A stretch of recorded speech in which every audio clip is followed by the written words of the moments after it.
Hello everyone. Today I am once again present before you with one of the works from English literature that is considered a major literary work. The work chosen today is The Prelude. Wordsworth started work on The Prelude in 1798. Intended to be the introductory portion of a long work, The Recluse, it undertook a preliminary survey of the growth of the poet's mind and his powers.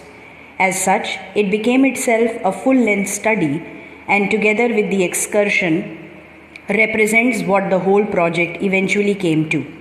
In the first two books of the Prelude, Wordsworth traces the nourishing of the poetic spirit. In childhood, as he was fostered alike by beauty and by fear at the hands of nature herself. Nature educated him by awe and fear, for low breathings and sounds of undistinguishable motion pursued him after he had poached someone else's trapped bird at night, and a huge beak spread his head, towering between him and the stars when he rowed in a stolen boat. Nature, first a background of delight to boyish games, is eventually loved for her own sake, and becomes a means of spiritual exaltation. It is bliss ineffable to feel the sentiment of being spread over all that moves and all that seems still, and to commune in love and adoration with every form of creature.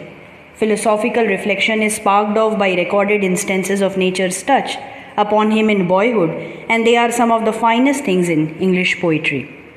In later books, Wordsworth pursues the story of his life at Cambridge, his reading, his travels on the continent, his residence in London, and then in France at the time of the Revolution. Here we are told his heart and love were given to the people. Back in England, when France became an enemy country, he found himself rejoicing in military reverses suffered by his own countrymen. But the terror changed all that, and the subsequent disillusionment and spiritual rootlessness was healed only when nature's self, by all varieties of human love, led him back to the peace and understanding found in reconciliation between heart and head. In books 12 and 13, Wordsworth records the full recovery of spiritual poise and strength, and he dedicates himself to sing of the heart of man as found among the best of those who live in.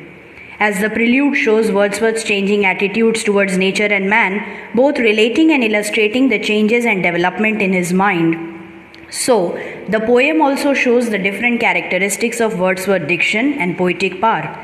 The Prelude is truly an autobiographical poem, a monument to the career, the changing ideas, and the changing use of poetry of and by William Wordsworth.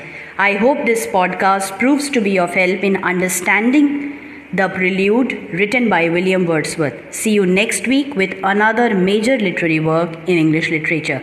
Stay home, be safe, take care. Have a great day ahead.